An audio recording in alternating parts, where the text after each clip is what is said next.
할렐루야. 오늘은 천국 시민의 삶이라는 제목으로 말씀을 전하고자 합니다. 이 지팡이가 뭘까요? 어저께 빌리그리암 대 50주년 기념대회 갔더니 선물을 주셨어요. 줬는데 여기에 남바가 찍혀 있어가지고 38,590번입니다. 제가 38,590번.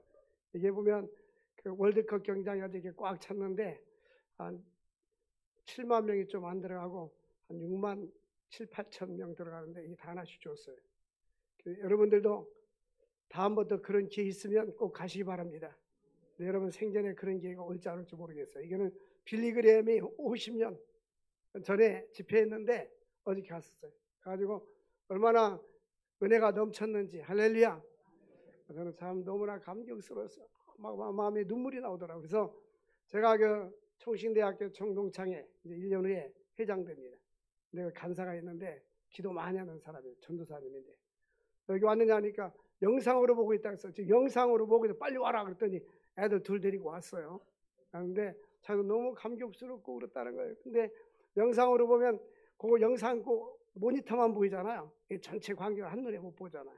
그 밑에서는 아이들이 그 교회들마다 그렇게 준비를 많이 해서 아이들이 유니폼을 입고 그 밑에서 운동장 옆에 쫙 찬양하고 그러는데 아마 돈도 수십억 들어갔을 거예요. 그 장치하고 여러 가지 준비하는데 참 하나님이 감사한 것은 제가 감격스러웠던 이유는 사람마다 느낌이 다른데 저는 과거에 엑스폴로 1973년도에는 고등학교 2학년 때였는데 그때는 참석하지 못했어요. 6월 3일인데 똑같이 공교롭게 6월 3일이었어요.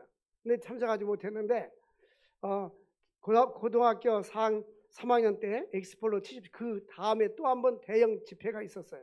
그때에도 수백만 명이 모였는데 그때는 여의도 광장에 집이 없었어요. 건물이 없어서 전부 다 모래벌판이고 나무로 세워놓고 꺼적대기 제껴놓고 거기서 밥에 먹고 잠자고 그렇게 화장실 쓰고 그랬단 말이에요. 그래서 그렇게 많이 모여. 그때는 환경이 너무너무 열악하고 열악하고 그렇게 모래백사장에 앉아가지고 땡볕에서 말씀을 들었는데 지금은 얼마나 월드컵 경기장 시설 잘 해놨어요. 햇빛 좀 들어온 데는 있었지만 거의 그늘막이 있죠. 영상 시스템 잘 돼 있죠. 얼마나 그때와 과거와 현재 영등포 이렇게 가다 보면 길가에 가발집이 있어요. 비포와 애프터. 가발 쓰기 전, 가발 쓰고 난 후. 그런데 그 전의 모습과 지금의 모습을 비교할 때 우리 대한민국을 하나님이 이렇게 축복해 줬구나. 이건 우리 기독교의 힘입니다. 예수 믿기 전만 해도 우리나라가 1885년 언더우드와 아펜젤러에 의해서 기독교 복음이 들어오기 이전에는 참 나라가 어려워. 처음에 초기에 선교사들이 들어왔을 때 풍토병으로 많이 죽었습니다. 말라리아, 장티부스 이런 질병으로 많이 죽었어요.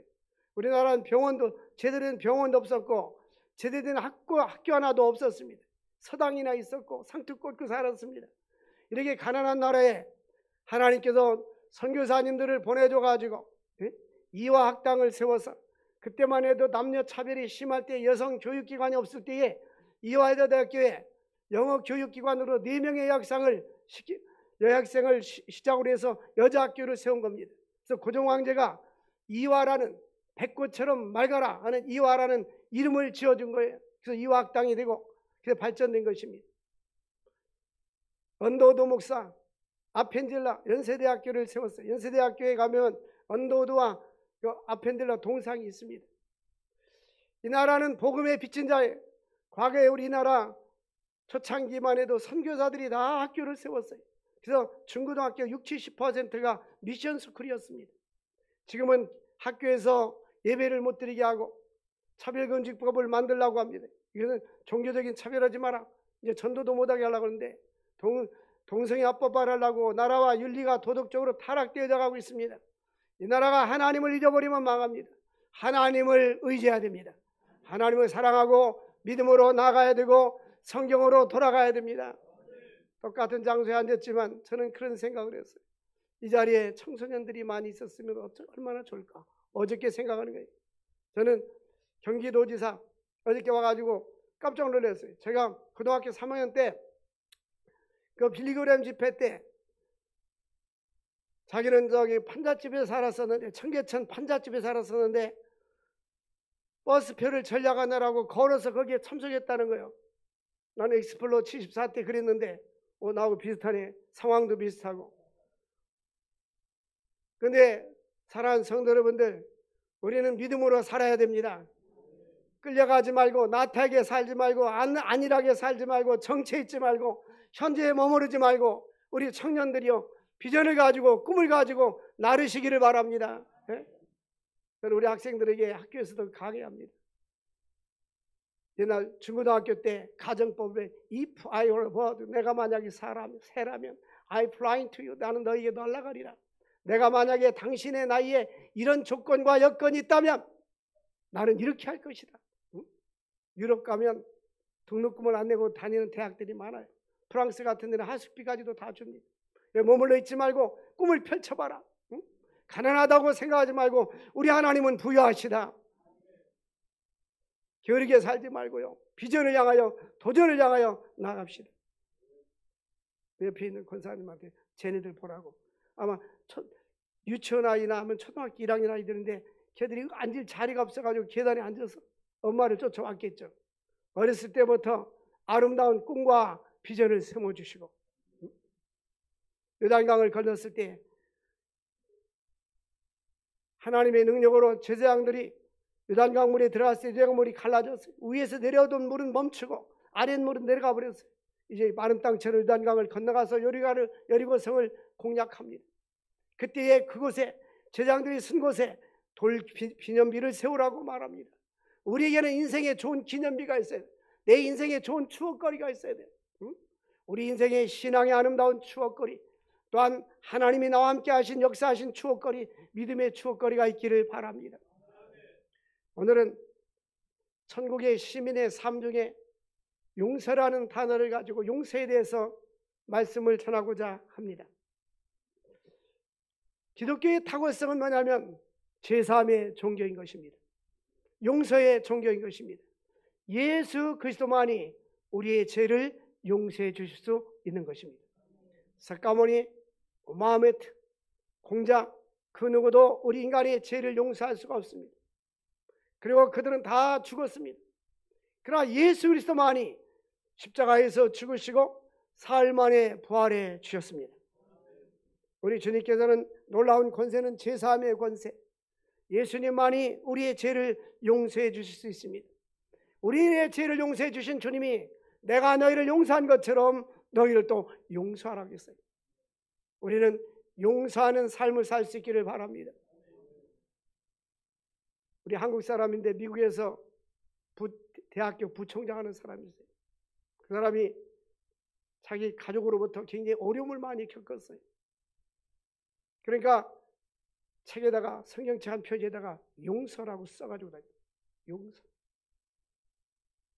여러분 마음의 신비 속에 예수님의 용서가 새겨질 수 있기를 원합니다.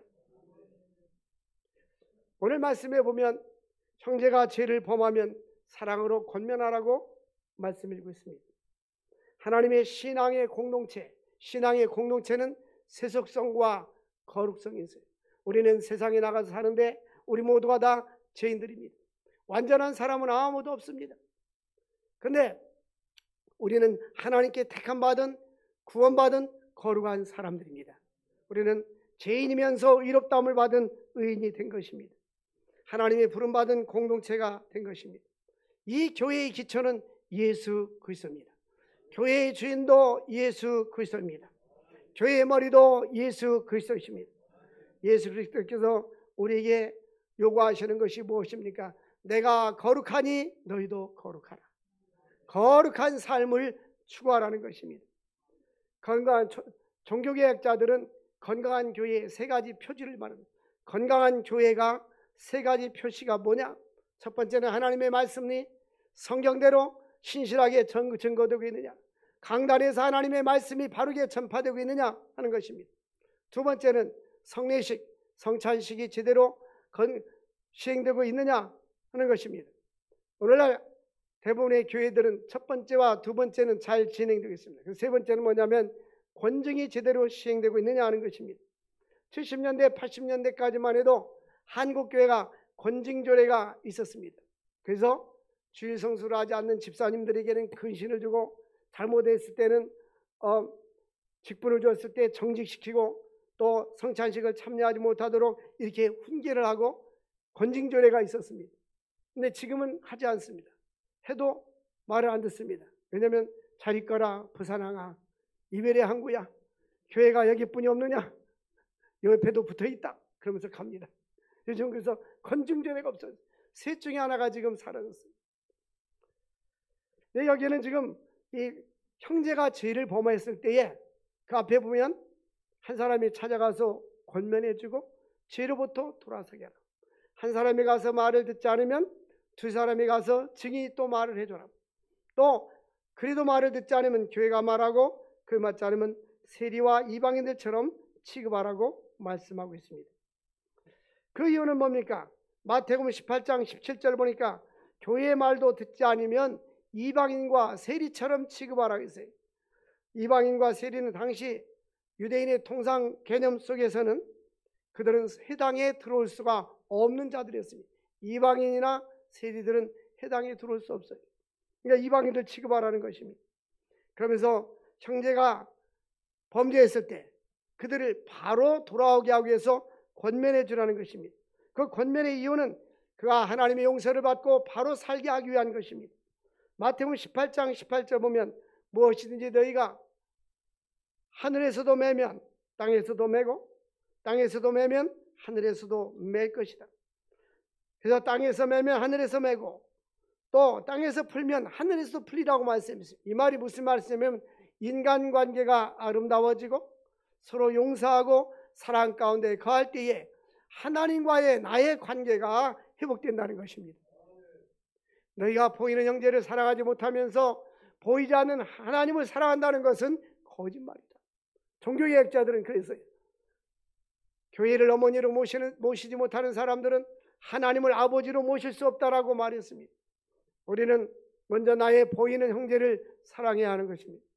예수께서 우리를 사랑하신 것처럼 사랑하고 예수님이 우리를 용서하신 것처럼 용서해야 됩니다. 대부분의 사람들은 자기중심적입니다. 인색합니다. 뭐가 인색합니까? 사랑하는 것에 인색하고 용서하는 데 인색합니다. 너무나 자기 영역을 지키려고 합니다. 양보하지 않습니다. 우리는 예수 그리스도의 사랑을 가지고 주님께서 나에게 베풀어주는 한없는 사랑과 은혜와 용서를 체험하고 우리도 다른 사람을 용서하며 살아야 될 줄로 믿습니다. 대부분의 사람들이 마음속에 이 가시처럼 상처를 가지고 있고 미움을 가지고 있고 원망을 가지고 있는데 이 사람들은 대상들이 누굽니까? 대부분 가까운 사람, 가족 식구들, 친척들, 또 친구들, 직장에 있는 사람들과 마음속으로 그렇게 증오와 불신 속에 사는 사람들이 많습니다. 용서는 덕을 쌓는 일입니다. 가장 나쁜 사람은 누구냐? 용서를 모르는 사람이다. 남을 용서할 때보다 더 아름다운 순간은 없다. 오늘 우리가 주여 나를 평화의 도구로 써주소서. 성 프란시스. 성 프란시스는 영어 발음이고 성 프란체스코는 이태리 발음입니다. 성자 주여 나를 평화의 도구로 써주소서. 여러분들도 그런 기도를 할 수 있기를 바랍니다. 아직도 마음속에 아침에 부부싸움으로 와갔는지 아멘을 제대로 안고 있어요. 여러분 마음속에 평화의 도구가 될 수 있기를 바랍니다. 미움이 있는 곳에는 사랑을, 다툼이 있는 곳에는 용서를, 분열이 있는 곳에는 일치를, 내가 가는 곳에 그러한 평화의 도구가 되게 하여 주옵소서. 어떤 사람이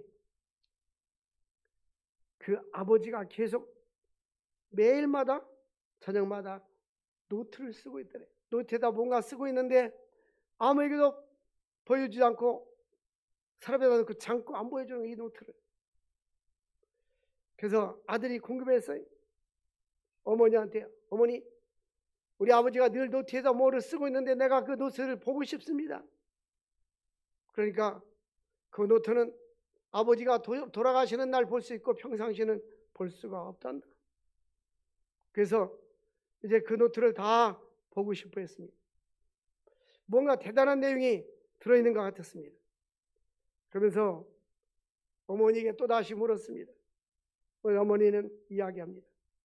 너희 아버지는 하루를 지내면서 마음속에 상처를 입힌 사람이나 그런 사람들에게 이름을 다 적어놓고 하나님께 매일 하나님 내 마음속에 저를 사랑할 수 있는 마음을 주세요. 용서할 수 있는 마음을 주세요. 하고 매일 적었단다. 그래서 아버지는 이웃과의 관계가 아름다웠단다. 사랑하는 성도 여러분 마음속에 아직도 지우지 못한 상처가 있습니까? 대부분 보면 통계적으로 볼 때에 가장 많은 상처를 받은 사람들은 가족 식구입니다. 자녀들 때 부모로부터 상처를 받은 것은 그가 결혼하고 성인이 되어서도 계속 치료받지 않으면 가지고 살게 되는 것입니다. 지금은 프로이드는 0세부터 6세까지 성장하면서 그 부모가 그게 어떻게 하느냐에 따라서 그의 인격이 형성된다고 봅니다. 물론 그의 제자 아들러는 환경에 따라서 교육에 따라 달라진다고 말했지만 대부분의 심리학자들은 성장 과정에 있어서 그 상처는 무의식적으로 남는다고 보고 있어요. 우리는 나도 모르게 상처를 갖고 있어 무의식적으로 불쑥불쑥 나옵니다. 쉽게 분노하고 쉽게 상처받고 쉽게 삐뚤어지고 이런 사람들은 성장 과정에서 많이 사랑과 위로를 받지 못한 사람들 혹은 상처를 자기도 모르게 마음속에 가지고 있는 사람들입니다. 어느 심리학자가 그런 이야기를 했어요.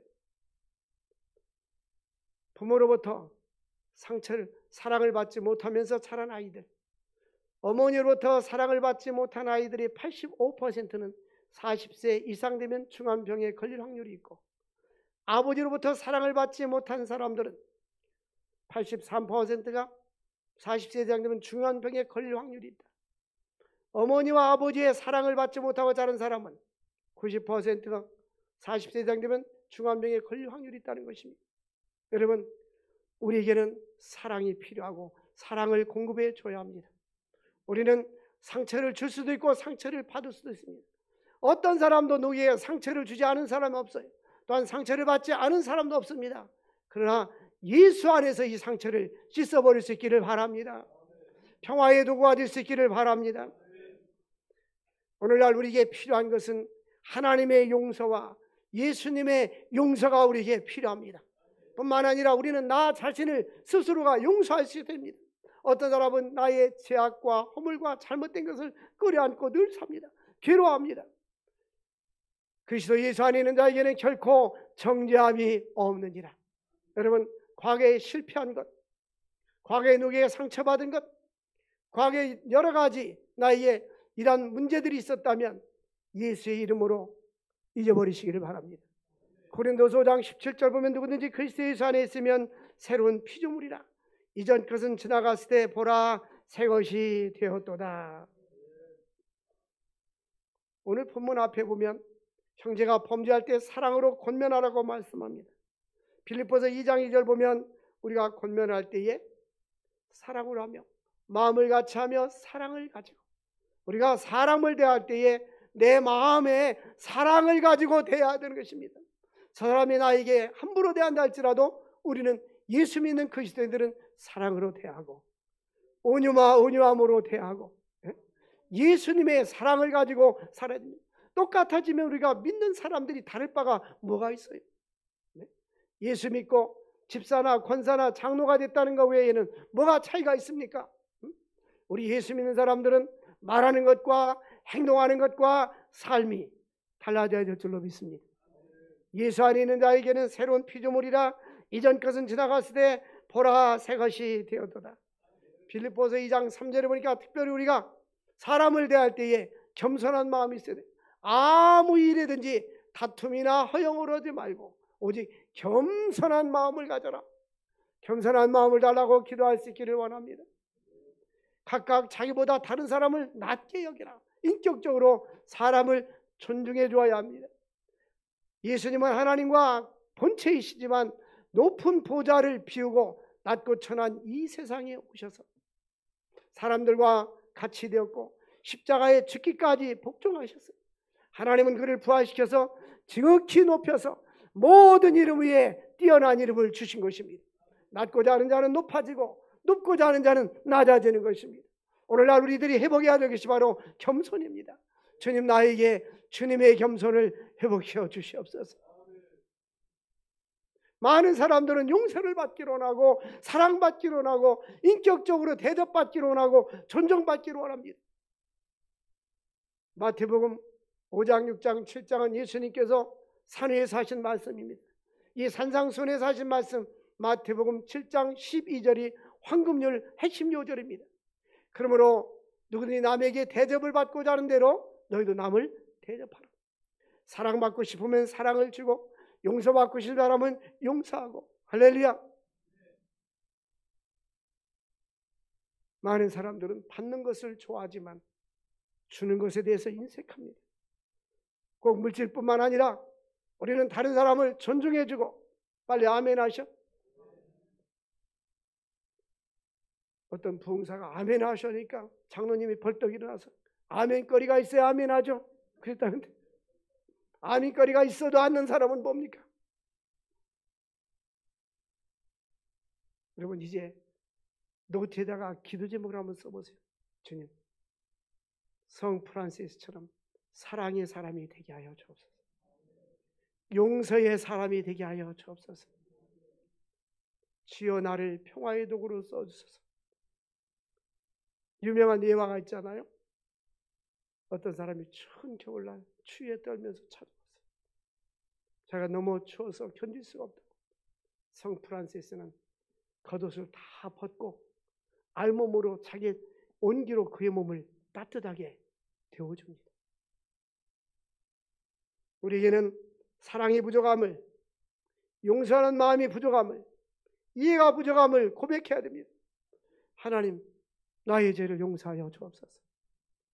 하나님이 열왕기상 4장 29절에 솔로몬에게 지하 청명을 심히 많이 주시고 또 넓은 마음을 바닷가의 모래처럼 많이 주셨다는데 하나님, 우리의 마음을 넓혀 주옵소서.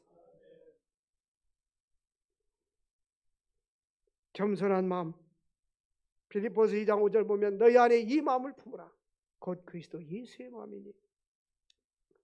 예수님의 마음은 고요한 연못. 여러분, 눈은 눈으로, 귀는 귀로. 구약의 율법. 다른 사람이 너희 눈을 한짝 뽑으면 너도 뽑아라. 귀를 자르면 너도 잘라라.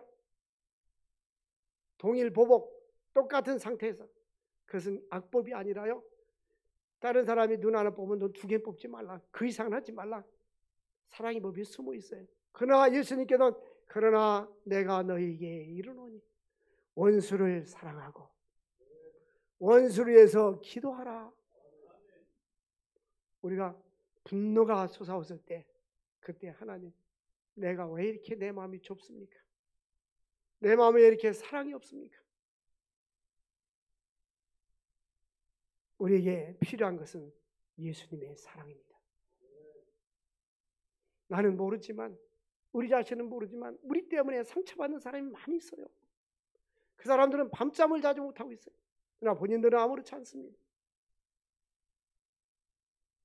또한 다른 사람으로부터 상처를 받을 경우도 많이 있어요.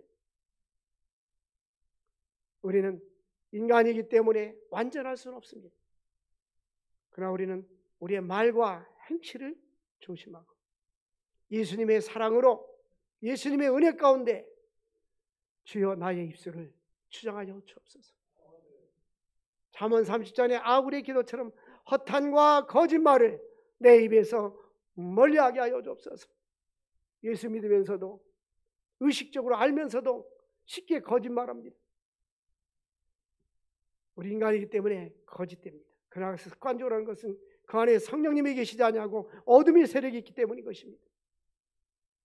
성령님은 사랑의 영이요 은혜의 영이요, 용사의 영이요, 진리의 영인 것입니다. 성령 충만하면 내가 손해가 온다 할지라도 진리 가운데 거하게 되는 것입니다. 주여 나를 정직한 영으로 새롭게 하여 주옵소서. 형제를 용서하는 것은 그리스도인의 능력입니다. 아무나 형제를 용서할 수가 없습니다. 예수 그리스도의 권세 중에 최고의 권세는 바로 죄사함의 권세입니다. 내가 너의 죄를 사하여 주노라. 히브리서 9장 22절 보니까 피 흘림이 없이는 죄사함이 없다고 했습니다. 예수님 우리 죄를 위해서 십자가에서 죽으시고 거룩한 보혈의 피를 흘려 주신 것입니다. 어느 날 베드로가 예수님께 찾아왔어요. 주님, 형제가 나에게 죄를 지었을 때 몇 번 용서하리까? 물었어요. 7번까지 하오리까? 그때 예수님께서는 7번을 70번까지도 하라고 말씀했습니다. 용서한다는 단어는 용서하는 사람과 죄악을 범한 형제로부터 멀리한다는 것입니다. 이 말은 무슨 말이냐면 잘못된 형제의 행실에 대해서 잊어버려라. 제가 크리스찬 코칭을 배우는데 첫 시간에 그 교수님이 그런 얘기를 했어요. 미국의 어느 큰 기업에서 신입사원을 모집했는데 과제를 줬습니다. 당신이 상처받은 것이 있으면 그 사람을 찾아가서 용서해 준다고 말하고 돌아오세요. 그리고 당신에게 상처 준 사람이 있다면, 당신이 상처를 받은 사람이 있다면 용서한다고 말하고, 뿐만 아니라 당신이 잘못해서 다른 사람에게 상처를 줬을 때는 용서를 빌고 오세요. 예수님께서 너희가 제단에 예물을 드리다가 형제가 원망 들을 만한 일이 있거든 먼저 형제와 화목하고 와서 제물을 드리라는 것입니다. 우리가 밖에서 누가 분쟁하고 싸우고 원망 들을 만한 일이 있고 마음속에 원한이 맺어진 상태에서 하나님께 예배를 드릴 때 그 예배가 연락되지 않는다는 말씀인 것입니다. 그래서 먼저 화목하라는 것입니다. 서로 용서를 하고 용서를 빌고 화목한 상태에서 하나님 앞에 예배를 드리라는 것입니다. 그래서 베드로가 이와 같이 묻는 이유는 7번까지 이렇게 할 때 그 당시 유대인의 문화적인 상황에서는 3번까지 용서해 주라는 것이 있었어요. 자기는 3번이 아니라 7번을 말했습니다. 그런데 예수님은 7번이 아니라 70번씩 7번이라도 490번뿐만 아니라 절대적으로 용서해 주라는 것입니다. 우리 주님은 조건이 없이 우리를 사랑해 주시고 조건이 없이 용서해 주었습니다. 사랑에는, 용서에는 조건이 없는 것입니다. 요한복음 13장 1절 보니까 예수님께서 그의 제자를 사랑하시되 끝까지 사랑했다는 것입니다. 조건이 없이 사랑했다는 것입니다. 예수께서는 십자가에서 그리스도를 못 박는 로마 군인들을 향해서 아버지여 저들의 죄를 사하여 주옵소서. 저들이 하는 일을 알지 못합니다. 하나님께서 우리에게 놀라운 일을 선포하셨어요. 그 놀라운 일이 뭡니까?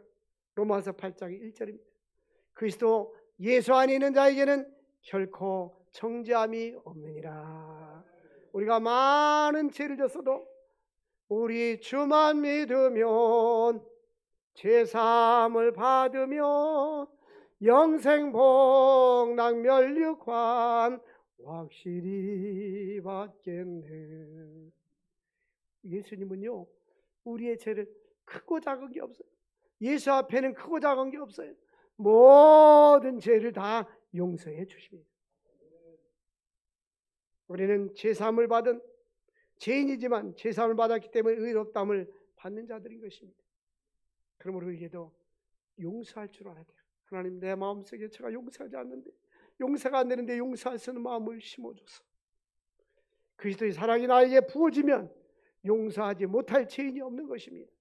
우리는 더 많은 죄를 용서함을 받았기 때문인 것입니다. 그럼 우리는 예수 그리스도로부터 받은 은혜의 원리를 따라서 살아야 하는 것입니다. 예수께서 용서에 대한 비유로 주인과 종의 결산하는 어떤 사람이 마치 이제 임금님이 이제 그를 결산하는 것으로, 어떤 사람은 1만 달란트를 빚졌어요. 주인이 빚을 갚지 못하면 구약시대 때는 그 사람을 노예로 삼고 그 아내나 자녀들을 데려다가 종 삼았습니다. 종을 삼으려고 하니까 나에게 용서해 주소서. 언젠가는 내가 갚으리다. 라고 말했습니다. 그런데 이 사람이 길을 가는데 자기에게 100데나리온 빚을 진 사람이 있습니다. 빚을 왜 안 갚느냐 하니까 용서해 주셔서 갚으리다 하니까 사람들을 종을 데려다가 감옥에 가둬버렸습니다. 1만 달란트 빚진 사람은 용서를 받았는데 1만 달란트는요, 한 데나리온이 하루 노동자 품삯입니다.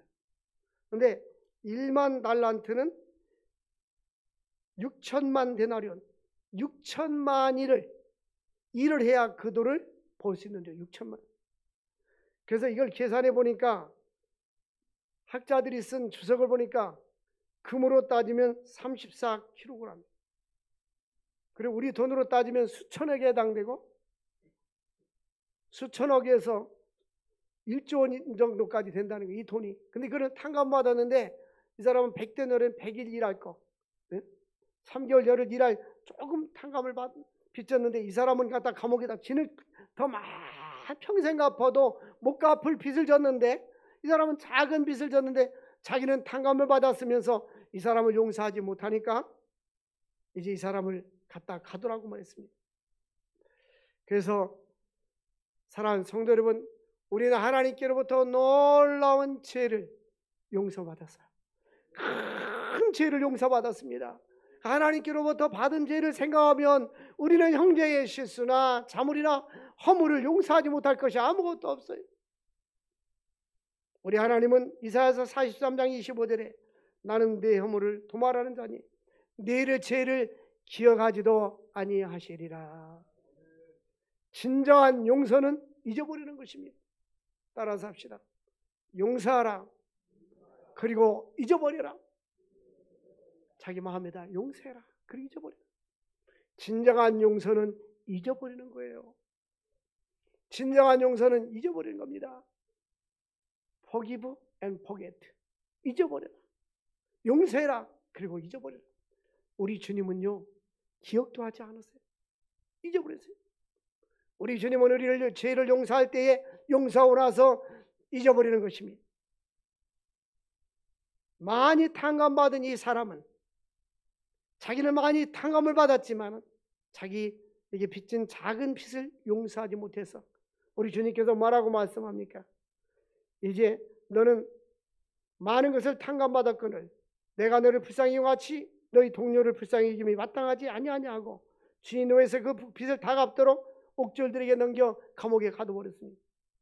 35절 말씀 우리 다 같이 읽겠어요. 35절 말씀 시작.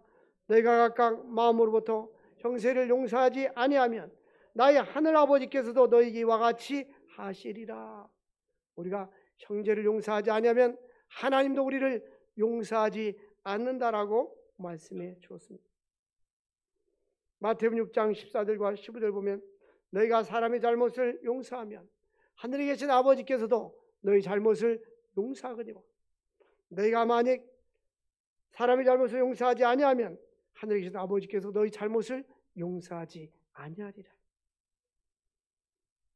우리 하나님은 우리에게 이러한 놀라운 말씀을 전해주십니다. 너희 죄가 주홍과 칠지라도 눈과 치어질 것이요 진홍같이 붉을지라도 양털같이 희게 되리라. 우리 하나님은 회개만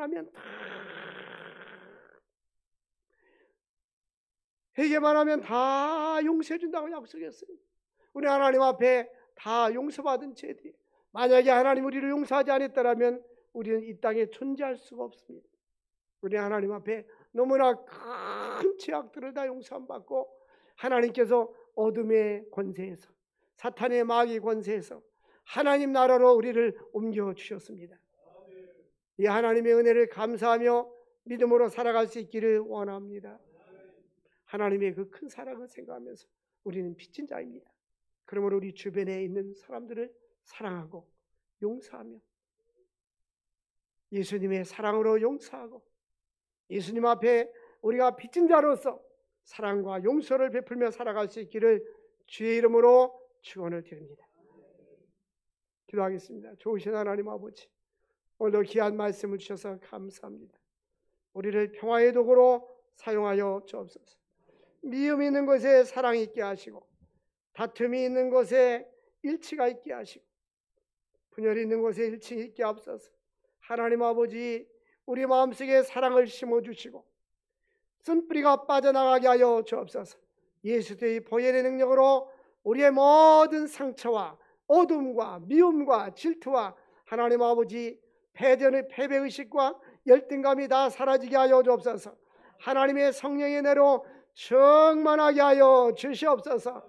주여, 우리를 사랑의 도구로 사용하여 주옵소서. 예수님의 이름으로 기도합니다.